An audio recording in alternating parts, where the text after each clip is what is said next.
Good afternoon, everyone, and welcome to today's webinar, which will provide some key information for recently qualified members.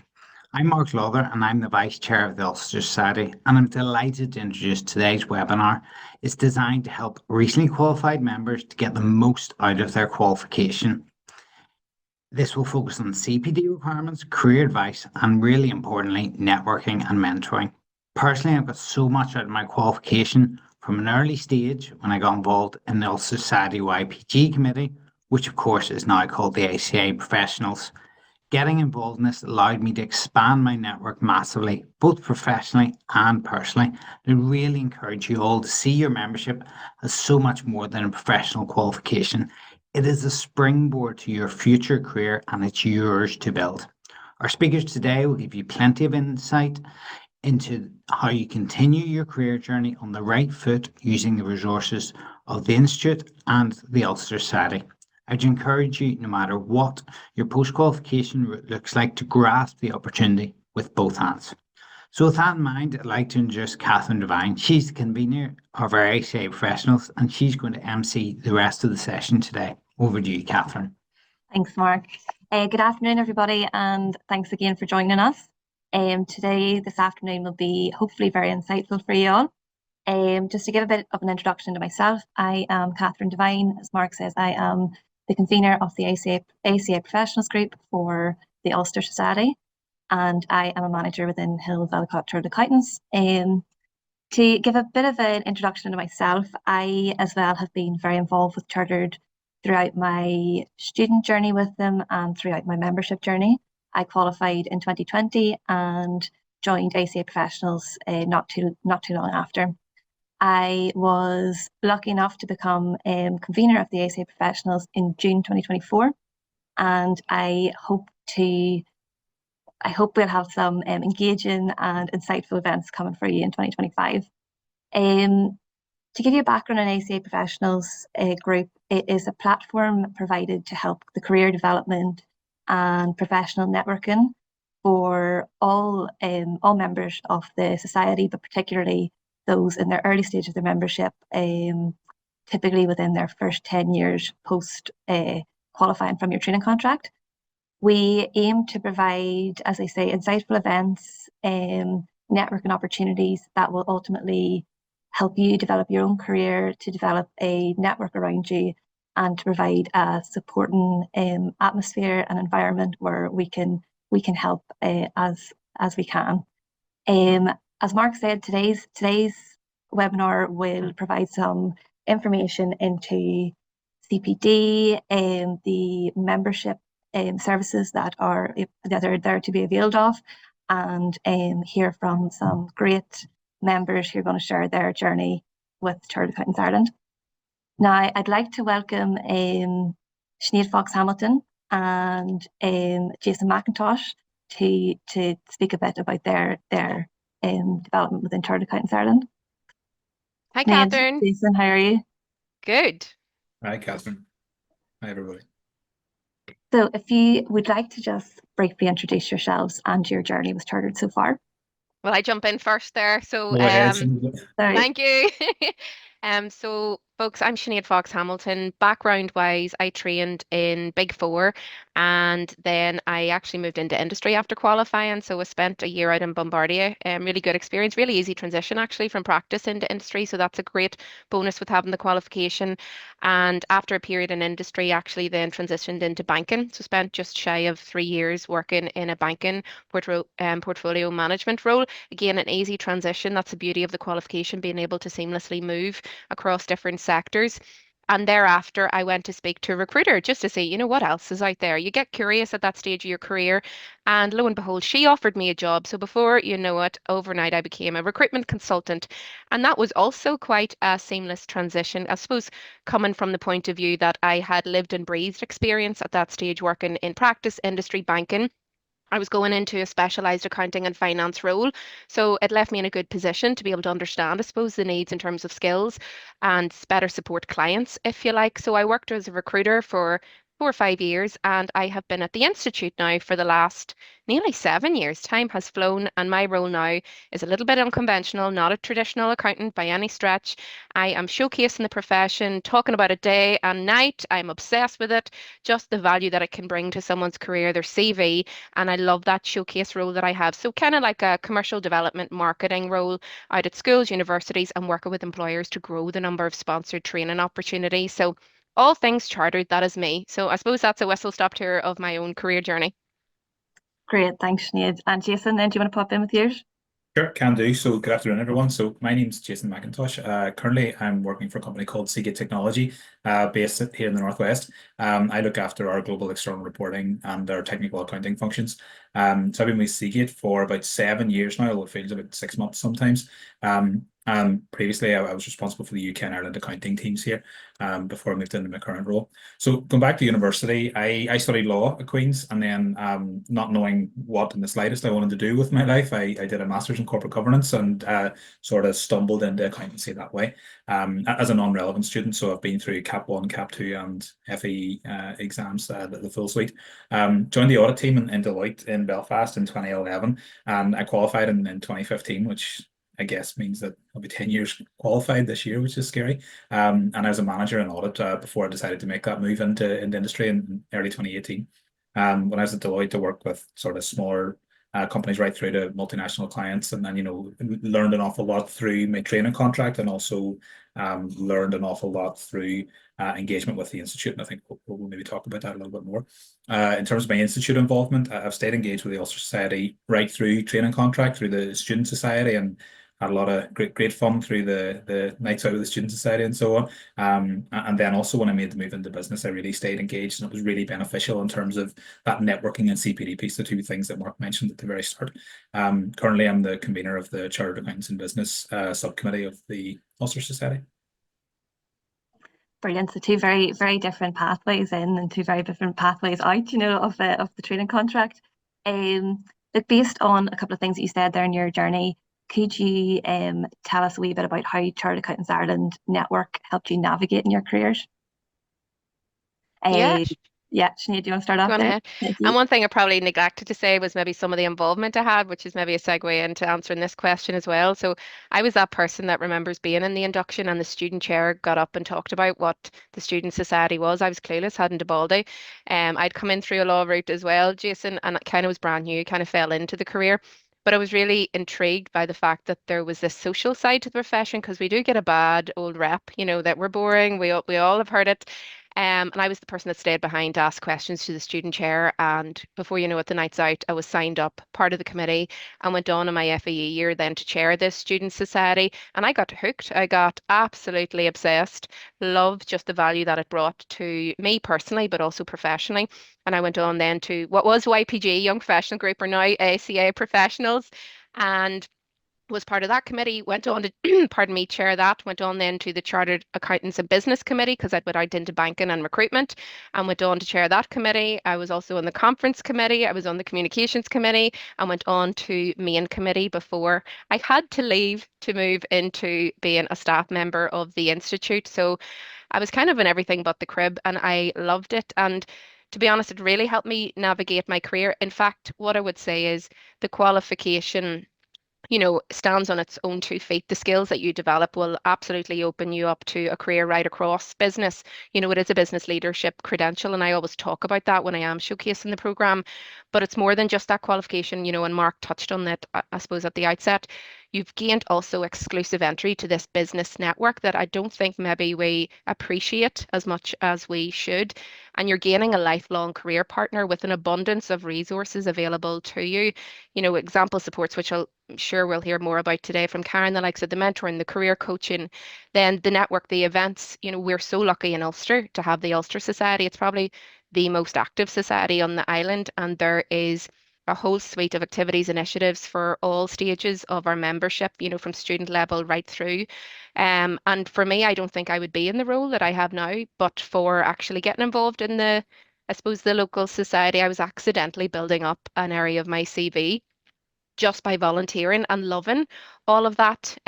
So to be honest, it has absolutely navigated my career to the role that I have now and built my CV up. Yeah, for me, I'd echo an awful lot of what Sinead said there. I found being a member of Chartered Accountants Ireland hugely beneficial right throughout my career. I think when you think back to the student days, that ability to start to develop that network of folks that are going through the same journey as yourself and can feel the pain of doing the exams and working hard alongside it, and all that brings. Is really good. And I think people always give you the advice whenever you start your career, build your network.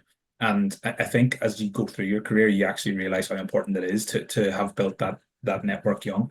And I think it's really important through the student days. I suppose from my perspective, the big strength and the biggest positive for me in terms of Chartered Accountants Ireland helping me alongside the sort of prestige of the qualification, that's hugely beneficial. Having it in your CV is massive. But when I made the move out of practice into industry, it's a little bit of a different world. I think when you're in practice, you're automatically engaged with your peers. You're automatically engaged with people that are going through the same journey as yourself, and you're one of X number of trainee or recently qualified chartered accountants in that company. And then when I made the move into industry, I at that point in time was the only chartered accountant, through Chartered Accountants Ireland in the company, and sort of felt like there was the risk of feeling a little bit isolated from the profession at that point, and colleagues were great and they've got other qualifications and stuff and you can stay engaged that way. But that's where I really sort of ramped up my involvement and got involved in the Chartered Accountants and Business Subcommittee and found that really, really beneficial being able to keep that network. I think for me, I was also moving out of Belfast and back to the Northwest, and we're a different breed sometimes here, and we feel like we're a little bit further away than sometimes I realize. But staying involved in CAB and then moving on to be convener of CAB was great for me in terms of being able to talk to people that are in the same position as me and are in the same, in the same career and have the same challenges. And I'll go back to the two things I said, but that network piece is really important, and the Institute and the Ulster Society in particular has been huge for me in that. And then thinking about the CPD, CPD on offer through the Institute, whenever you're not in practice and you haven't got that suite of CPD that's ready-made sitting there for you, you need to find alternative resources for that, and no better place than going through the Institute. From things like your sort of technical accounting stuff through to ESG and everything in between. There's lots on offer. So being a member has been really beneficial from that sense. And I think you get out what you put in, and staying engaged and staying on top of what's actually happening reaps the rewards. No, absolutely, I'd agree. And just to hone into your networking point there, I do think it's something that's always spoken about even when you're a student. And as you say, you don't quite realise how important your network is until after your training contract. And I think that phrase building your network is quite daunting, as you've both said. Would you have any advice for members just coming out of their training contract, starting to go to events, maybe not feeling as confident going to events, maybe they don't know anybody else who's going, or they're the one person from their firm going? Have you got any advice on how to ease themselves into networking as a member of Chartered Accountants Ireland and starting to attend these events?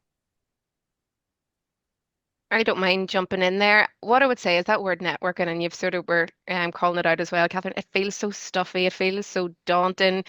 I would always see it as connecting, and I don't even know if just putting that new language or phrase on it makes it feel a little bit less official or scary.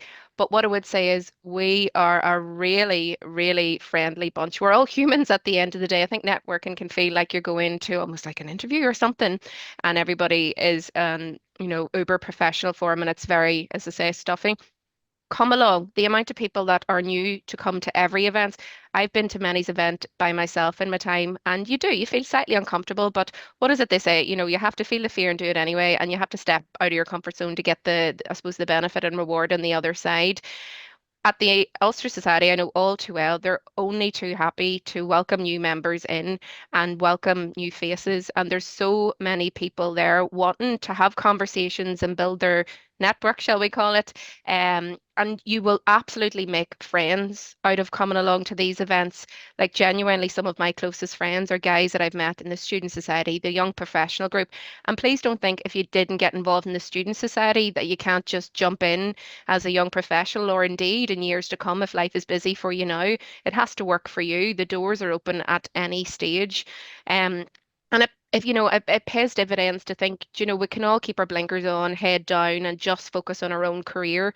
But there's a saying around, you know, business owners that they're too busy working in the business to work on the business. That's the same for you in your career. If your head is down, your blinkers are on, you might just end up on a hamster wheel. It's really important to take the time to take stock of your career, look around you. All these valuable resources are at your fingertips. They are exclusive. This is a gated community, and you have them there at the edge of your fingertips. So it would be totally remiss not to take advantage of all the things there available to you, whether it be the events and coming along and networking and building connections. Your next job might be a referral or a conversation you had at the next event. The amount of times in my career, some of those job switches that I've met people at events that I was able to drop a wee LinkedIn message to go, look, I've saw a wee job. I know you work, for example, Ulster Bank, I did it. I know you work there. Would you mind having a coffee or a chat? Because I'd love to know what life is like there. And it's things like that will make a meaningful difference to you and your career advancement. And it's never too late, as I say, to get involved, and people join at all stages. Shane, Yeah, absolutely. Yeah, sorry, just go ahead. Sorry, Catherine. I was going to say I completely agree with Sinead in that calling it networking officially feels a little bit sort of forced, and you know, really it is about building connections and getting to know people, and you know, I'm the same as yourself, Sinead. You know, I've met people through my training contract and through post qualification that are good friends of mine, and yeah, being able to pick up the phone and talk, or send a message on LinkedIn is probably the reality of it. But you know, being able to talk to somebody and know somebody in different situations is, and I think your network is bigger than you realize. I think, you know, you think about like, oh, I'm formally networking, whatever. I am a little bit more introverted than that, and I'm not a big fan of sort of going into a room of new people. Although I have to say, if you go into a room and Sinead's there, she's great, because you can make a beeline for her and she'll help you and get You introduced said to I'm a other people. talker, Jason. Not in the slightest. Come to all the events I go to, guys. Exactly, yeah. But you know, I think it is daunting if you feel like you're going to something and you know, I think I'm going to be the only person I know there or whatever. The reality is you're probably not. There's a connection with somebody there, but you will definitely not be the only person in that position. And you know, I think you're going to an event with a group of like-minded people, and you will definitely learn something, and you will definitely meet somebody new. If it feels a little bit daunting engaging face to face directly, you know, things like these webinars are really good, I think, to dip your toe in the water of engagement with the Institute. You know, I think certainly from a CAB point of view, during COVID taught us a lot about how we probably not supposed to talk about COVID anymore, but you know, during COVID, it taught us a lot about how to engage with people. And it wasn't only just face to face. And you know, thinking about myself, being in industry, being slightly geographically removed from Belfast, it is hard to stay engaged, and it can feel a little bit like you need to go above and beyond to make the effort to go to something. So, you know, even just attending something online, and you know, the fact that people are on the call today suggests that they're at least engaged in figuring out how to do that. But you know, jump onto something online, or figure out if you're going to an event that somebody else that you might know is going to, or you know, send a message to somebody that you trained with and you're not working with them. And that's maybe the best thing you can do, is send a message to somebody you haven't seen in a while and say, look, I'm thinking about going along to this. Do you want to come along too? And then both of you are starting to build that network as well. You know, when you've got a friendly face in the room, because it's amazing what one friendly face in a room can do in terms of helping you to get to speak to other people as well. And can I add one quick thing? I know I'm conscious of time. Some people have said to me in the past, they see it as an extension of work, and look, they just want to close the laptop and go home and get back to their personal life. I would challenge you not to think of it like that. You know, it's not formal, it's not an extension of work. It is absolutely a worthwhile activity to go out and engage with other like-minded professionals, them there in their own personal capacity, you know, and you will absolutely make friends, and it'll become a social thing as much as anything, as opposed to feeling that you're still on the clock and you haven't got home yet, you know, from work. I always challenge people, as I say, just to reframe how they actually view the thing. It's not as stuffy or as formal as you might think. And the opportunities, you know, even if you decide to volunteer to get involved in the committees themselves, you can just go to the events. Like, that's incredible if you do that. But if you do want to do that one bit further and get involved, it's as simple as putting your hand up and speaking to the likes of the convener and showing you're willing to give a bit of time. And it's not, completely onerous, and you get so much reward genuinely back from it. It's another thing for your CV. As I said earlier, it was accidental, just the different skills you can build up from it. But things like the opportunities to lead, if you even went on to lead on an event or even convene one of the committees, before you know it, you're leading on these things, putting together events. You're sitting at tables with key leaders around the market, top influencers, and it's amazing just the benefit you can get out of that. But as I say, even just coming today is a brilliant first step.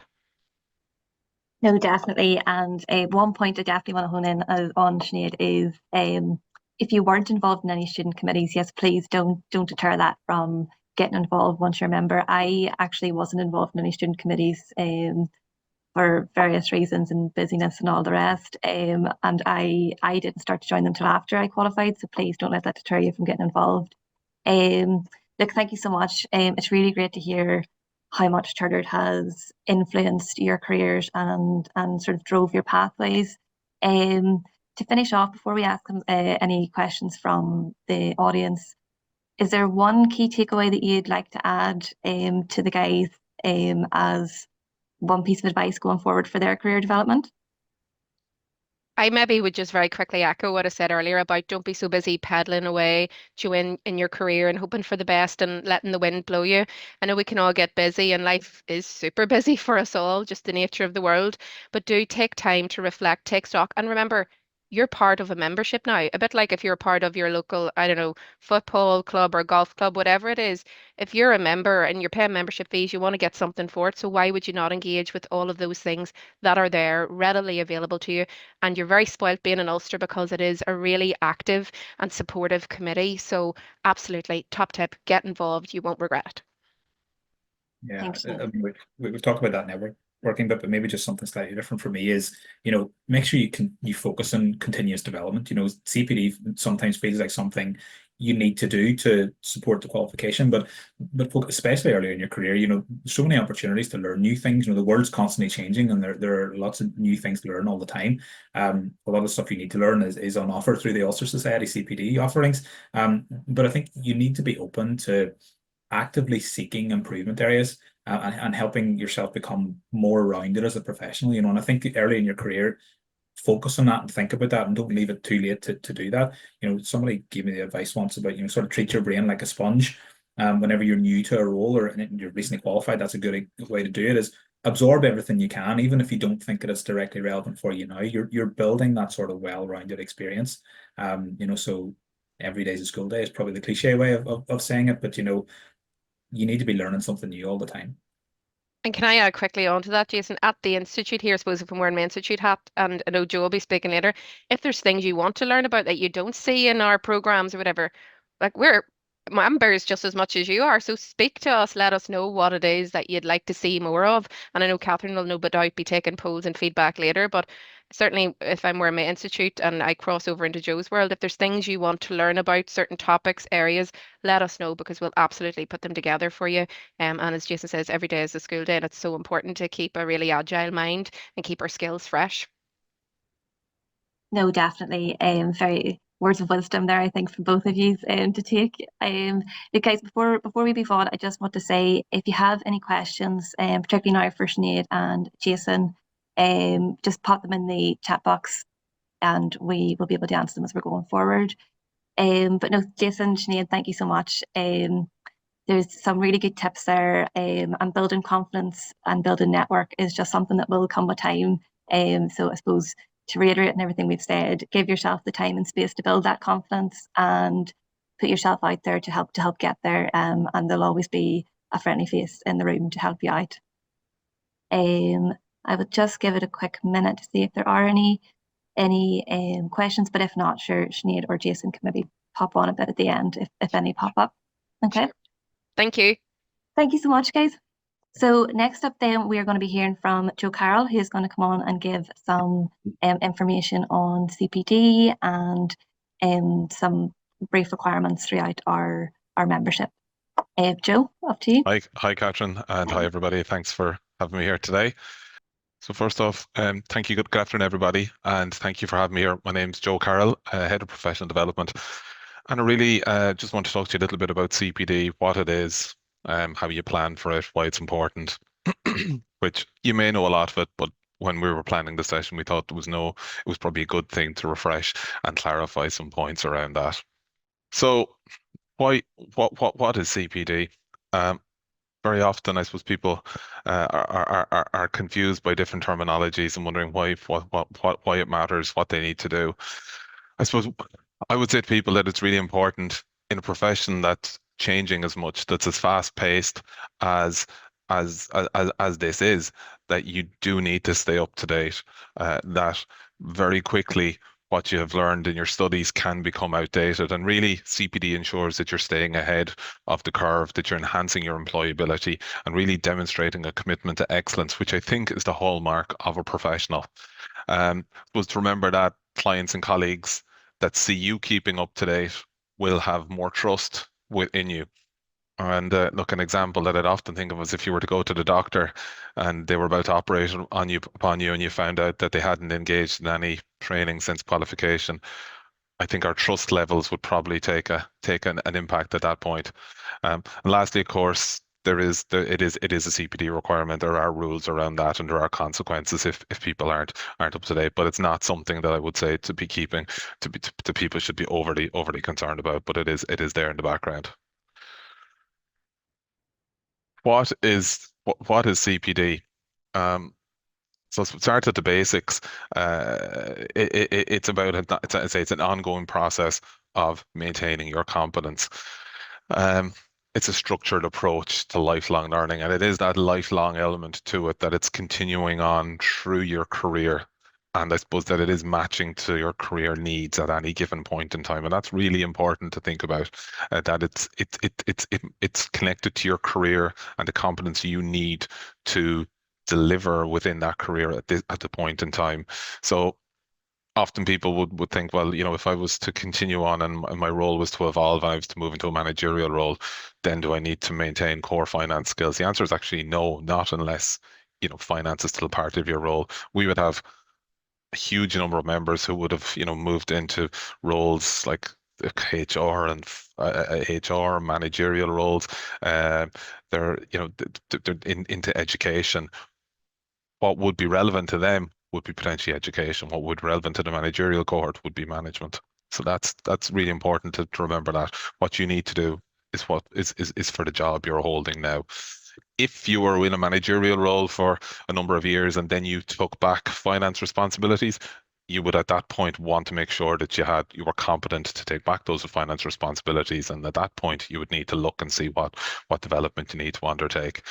I suppose, unlike when you're studying for your degree, really, where the focus was in gaining initial knowledge, CPD is about continuous improvement and adapting to changes within the profession.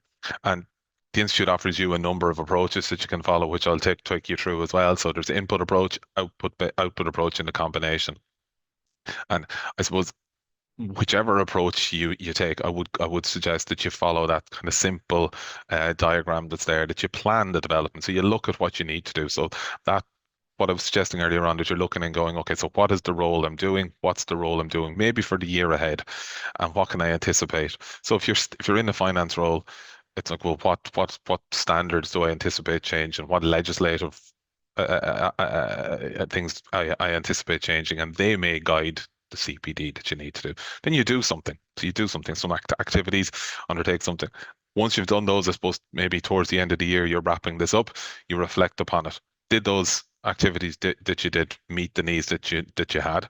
Have you closed that gap, or are there new gaps? And again, you're kind of moving into planning there almost straight away, and recording. So it's important that you maintain a record of what you've done. I think the regulatory terms, you need to have a record for going back 5 years. But again, a spreadsheet, a file on your machine saved is probably what most people would have at this point. As I said, there are 3 approaches to CPD: the input, output, and combination. Input approach, I think, is probably the one that most people are familiar with. It's very straightforward. It purely just measures the hours. And you can see you've got to do 70 hours in total, 20 structured and unstructured. And I'll talk to you a little bit about what structured and unstructured mean. Then if you move into output, really that focuses on what you achieve rather than the time spent. And you're required here to provide evidence of your competence. Examples of that might include like successful projects, gaining feedback from supervisors, or publishing work. But again, that I suppose cuts the connection between time and what you do. And I suppose what logically you could decide that you need to 100 hours, even though I'm saying you're not thinking about hours, but just the outcome could be 100 hours or it could be 10. But basically, you need to make sure that what you're doing matches your development objectives and and your competence to do the job. The combination approach is an approach that I think an awful lot of people default into, whether they know it or not. And really, it's a blend of both those approaches. So you think about what you need to do, you develop a plan, and then you attach hours to that. So you might go, okay, well, look, I've got to develop my IFRS knowledge this year. I've taken on a new team. I need to develop my coaching skills. And you might say, right, well, I think that's going to take me about 30 hours all told. And that's what that guides that guides what you're doing. So very often I think people do that. Because a lot of us, I suppose, I say we're thinking constructively about how we develop. We're not just looking to do the hours. We're looking to make sure we're covering what we need to do. I mentioned structured and non-structured, and I suppose structured CPD is learning, which has, I suppose, it's verifiable, measurable, and verifiable. So that would be like attending a course, attending a seminar, a webinar, actually maybe publishing a paper, maybe delivering a course. Just one thing to say about that delivering a course: if you were doing, say, something like basic bookkeeping, you're delivering it 10 times. You can't claim the 10 times. You can claim for your preparation and probably the delivery the first time.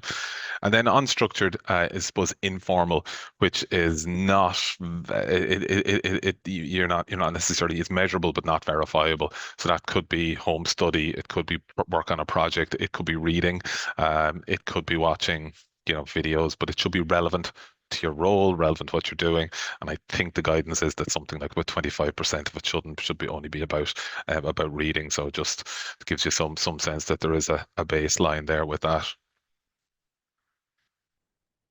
So lastly, planning. So just some guidance to you, and we've kind of gone through a lot of that, but I think start by reflecting on your career goals. What are you trying to achieve? Longer term, what do you have to do now? What do you need to do to make sure that you're competent and confident as well? Identify the approach that works best for you. So have a look at different approaches, see which one you're most comfortable with, most matches your situation, and decide which one you're going to pursue. And then make sure you've got you're ticking the boxes on the various ones. Have to point to the resources that are there for the institute. Jason spoke about the courses and events. They're there from ourselves, from Ulster Society, from and a range of others. We also have mentoring and career support, and I think Karen's going to be talking to you a little bit about that later on, but there's other supports there as well. So just be mindful of that. Keep a detailed record. It's easier to do it as you go along. I know it's easy to say that, but just it is. Otherwise, you'll find yourself potentially trying to think back, under pressure and kind of trying to piece together records, which, can be stressful. And if you have it there, if it's requested from you, you'll just be able to put your fingers on it, share it. You won't have any anxiety about that. And then just keep it updated, monitor what you're doing, and think about the developments. I think what you need to do next, and I suppose it is a future-looking thing. It is lifelong, so just, I suppose, bear that in mind.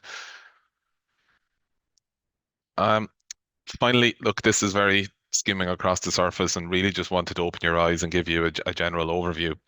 CPD is actually the territory of our friends, our colleagues in professional standards, and they have some brilliant resources on their website. So if you just go into professional standards and look for CPD requirements, you'll find that the actual link is there in front of you. But there's case studies, there's FAQs, there's a lot of information there, and it gives you really good guidance. And I actually leveraged some of that there today when I was thinking about this presentation. So that's really all I wanted to share with you today. Delighted to take questions if there are any, but other than that, look, good luck, and hope we see you on a course in the near future. Thanks, Joe. As Joe said there, please pop any questions into the chat box there if you have any. like chartered accountants are very lucky that we, once qualified, there are so many different routes that we can use our qualification in, and the professional standards team, the CPD team, are on the ball with making sure we have various different CPD courses available, from leadership to financial updates to tax updates to IT updates, and we are extremely lucky to have all of those at our fingertips, really. So please do have a look at the link that Joe had put up, and any questions, please just ask. There's a question there, yeah. Catherine, I think from Mark, who's asking, do you need to submit or upload annually? No, Mark, you don't actually need to submit annually. My understanding is that what you're doing at point of membership renewal, you're indicating that you are compliant. So I think you're ticking a box. And what happens then is that the professional standards team do there's probably a risk-led review of a certain amount of CPD records, and they would contact people, ask them to submit information at that point in time. So that's why I'm saying it's good to have them, but you don't have to submit them as you go. Yeah, and just again on that point, I am by no means the expert on CPD either. Before I do say anything, some firms also like to keep a record, particularly in practice. They like to keep a record of members' CPD and make sure everyone's up to date for their own sort of company policies and things too. So keeping the record will also be very helpful whenever if your firm ever asks for a copy, which they probably will. Yeah, and Catherine, I suppose a lot of firms, the records you keep for the firm are going to be more than comprehensive enough. I mean, especially if you're in a really, structured sort of learning environment, and you may have systems in place, and the only thing I would say is that you need to be mindful that you can keep a copy for 5 years, so that they're not clearing it down every year, which they're not going to be in most of them, but just to be mindful of that, and that you can take a copy with you should you be leaving the organization. So, you don't want to kind of leave the organization and you don't have access to your last 3 years of CPD requirements, just Sod's law. They're going to contact you at that point.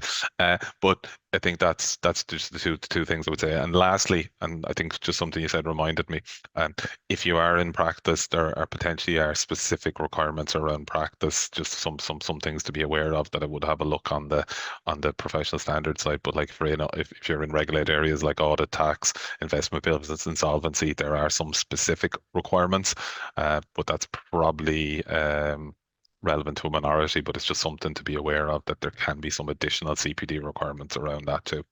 Yeah, definitely. And like people at Chartered are always available for questions if you do have any specific ones. So please do use online as a tool to ask those questions. Yeah. And if there are any questions that you have now that we can't answer right now, we'll make sure to come back to you on anything that we can. I see another question there, Catherine. Yeah. In the Q&A, do you want to pick it up, or will I? Oh yeah, sorry, I'm in here now. Yes, of course. So we have one. When do you start your CPD requirements? And if you've sat exams in the same 12 months you qualified, does this cover your CPD for the first year qualified? So I think your CPD requirements start from point of membership, admission to membership, not necessarily from your FAE. So for some of you, that there could be a gap between, there's always a gap, but it depends how big the gap is between doing your FAEs and actually point of qualification. But I think you're correct. I think if you've done the exams in the same year, I think they certainly would give you, there are certainly would qualify towards your CPD requirements. And my understanding is that the requirements are prorated. So like if you joined in June, you've got 6 months of requirements. So that's just to be aware of it. I think the admission ceremonies admission is generally kind of, isn't it, it's spring and autumn. So if you kind of join in autumn, you probably only have like a third or a quarter of the CPD requirements for that year. Thanks, Joe. And if there are any more and we'd like to ask, please ask throughout the next half an hour or so, and we will come back on anything going forward. Thank you very much, Joe. So next, thank you very much, Catherine. Thank you. Next up, we have Karen Monaghan, who is going to come on and talk about the various different career services that Chartered Accountants Ireland have available to members, particularly mentoring and other services that are extremely helpful to avail of when needed. Great. Hi, So- Catherine. So thanks a million for having me here this afternoon, and it's great to be able to talk about one of the key benefits that you can now avail of now that you're a member, and it is our careers and recruitment service. So basically, we have a team of 3 colleagues in that space. They're all experts in the area of careers advisory and recruitment. So you have, I suppose, essentially an institute service and support. And essentially the team is there to provide a range of career support specific to the needs of chartered accountants. So they would all, like our team knows exactly, I suppose, the qualification, the career trajectories and pathways. So they're very well placed to give you that advice. And that is our sole remit, is to be there to provide the support. So how do we do that? Essentially, it is being available for one-to-one consultations. So that can either be in person or indeed online. Obviously, even before COVID, we were available online, but more so now. So it's a case of reaching out to us to arrange a consultation. So those consultations can cover a whole range of different, kind of, I suppose, topics and questions and queries. It's everything from, look, I'm not sure where I need to go with the next step of my career, or look, I want to move to this type of role. What do I do? How do I get there? Or look, can you sense check my salary? Can you have a look at my CV? Often as well, we would have members ringing us to say, look, I have an interview next week. Can you help me with the preparation for that as well? Or sometimes then, like, members do unfortunately find themselves in challenging positions and situations in work, and they can come and speak to us. And it's all impartial, confidential. So any conversations we have stay with just us, and we're then there to help, I suppose, navigate those difficult situations, and to show members, look, that there are options, essentially. So that's it in a nutshell. I suppose when we're dealing with members, we deal with members right from the point of admission, which I know our audience here today is like newly and recently admitted members, but also right throughout members' careers. So whether that's kind of a career change, taking a career break, or stepping back in, or indeed, like, we would also support members who are looking to retire as well, or kind of start planning for that stage. So it's a support that's there for you right throughout your career. Absolutely, and a very useful one at that. Indeed. And part of that career services is the mentoring side. Would Yep. you be able to give a bit of information on the mentoring, how it works, the benefits members have got out of it? Absolutely. And look, I'm glad you brought that one up, because it's a service that I'm particularly passionate about, because the conversation here so far has all been about I suppose the power of the network, the power of the connections, and essentially the mentor program is exactly that. So we have a panel of in the region of 120 mentors. Now, all of those mentors are chartered accountants at various different stages of their career. And we have, I suppose, hand-picked them or selected them because of their, I suppose, success in their career to date. We have a good representation in terms of, I suppose, their career trajectories, the sectors that they have worked in, the areas that they're based in. So we've got a good coverage in terms of ROI, NI, the UK, and globally. And, as I said, like, we've representation from practice, industry, financial services.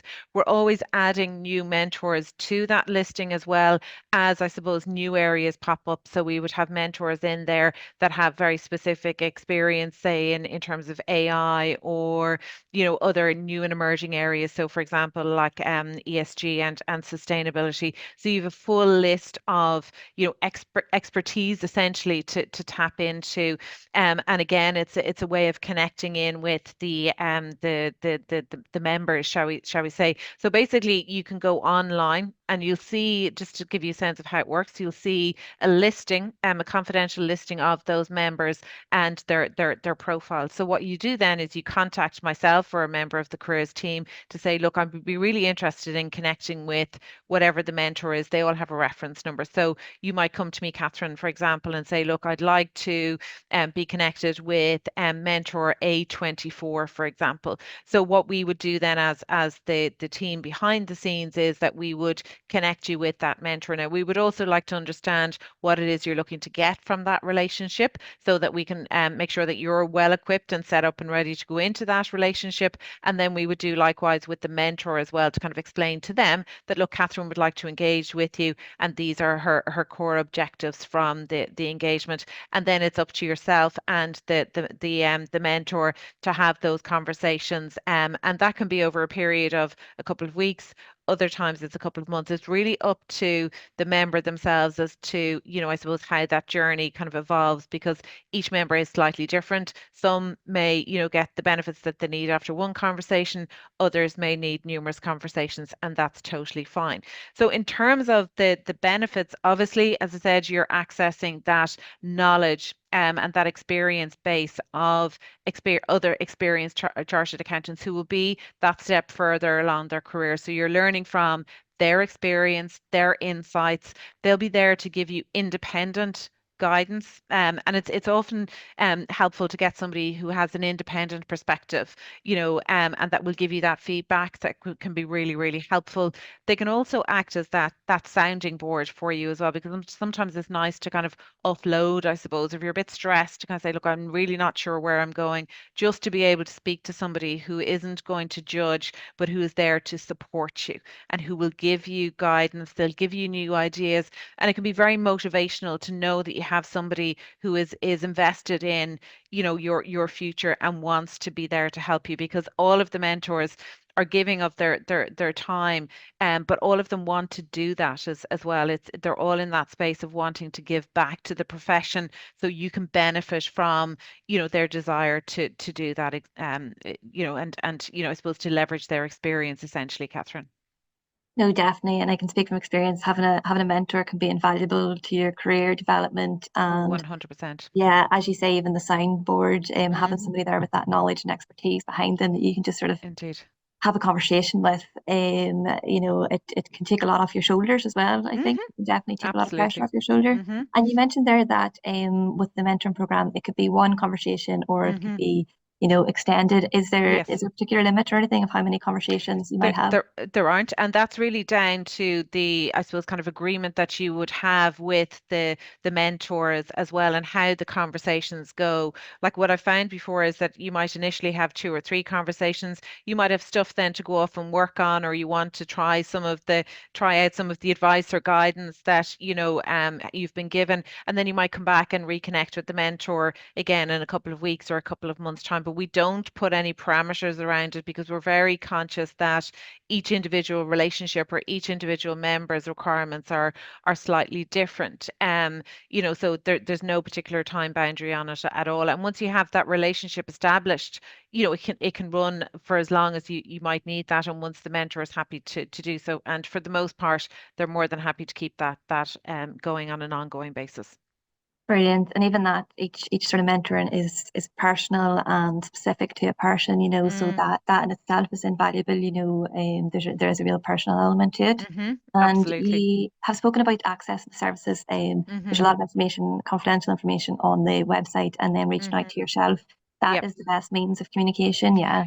It is, absolutely. So if I'm going to just share a slide here now, actually, that will just give you our contact details, but it's essentially just if you email us, just bear with me a second here now. So hopefully you can see that now. It is basically to email us at careers@charteredaccountants.ie. So that'll come into our central email account, and one of the team will get back to you. And just so you're reassured, like every engagement or every contact we have with a member is 100% confidential. Anything that is shared with us goes no further, just so that you're all aware of that, and any conversations are between yourself and the member of the team. So just to be aware of that. So pop us in an email, and then we can reach out to you then, hopefully to arrange a consultation, or if there are other supports that you need, or you're looking for more information around a particular support, we can gladly facilitate that. We do have a number of webinars that we're planning now in 2025. The first is in March, and again, it will be relevant to this cohort. It's in terms of that next step post qualification. So we'll be going out with the details around that in the coming weeks. So just keep an eye out on e-news is what I would say, or check in on the website in the coming weeks. But that's scheduled for March. We've another one then coming up in May, which we're running in conjunction with Thrive, which is our wellbeing support, and that's focusing on avoiding and managing burnout, which can unfortunately be a factor for some, but it's good just to know what to, I suppose, look out for there, and trying to avoid that. And then we've others then, which, like, I suppose, on topics like CV and interview preparation. That's always good, just to have the CV dusted off and ready to go. Even if you're not actively looking, it can be good to have that ready to go. And then also the whole area of salary negotiations is always a hot topic. So we have a webinar coming up on that later on in the year, and we always have good interest from members in ROI and NI, just in terms of salary changes and developments, and what's happening locally in the different recruitment markets. So that can always I suppose, generate an interest, and good to know. And again, even if you're not looking for a new role, but like you're having those conversations internally with your boss, it can be good just to know the market context, I suppose, and you're prepared for those conversations. No, definitely. And there's such a wide range of topics there that impact every stage of a career, especially those wellbeing webinars. It is something that a lot of people are balancing, and they will be definitely worthwhile. I'm just going to pop up. I've noticed a wee Q&A here, Karen, on the chat, and we asked, does the Career Services also assist trainees who are looking to change jobs or going via the flexible route specifically? In theory, no. But like that said, we don't turn anybody away. Like if you're looking for advice and support, we'll always absolutely help you. It is, I suppose, designed as a member service. But that said, look, if somebody is looking for support, by all means do reach out to us, and we can help in that space, particularly for the flexible route students. Happy to support in that space, because I know it's a slightly different journey, shall we say, where you might need to change roles along the way, whereas if you're in a training contract, it's slightly different. So in short, yes. Yeah, brilliant. No, look, thank you so much, Karen. It's actually it's really great to hear all that Charter's being offered, and it's nice hearing how inclusive and supportive the institute is. So please, if you do have any questions, either pop them into the chat box, or contact the careers@charteredaccountants.ie, and we will be able to answer anything there. If there was a service there that maybe wasn't mentioned that you would like help on, absolutely reach out, and we'll see if there's anything that we can provide on that.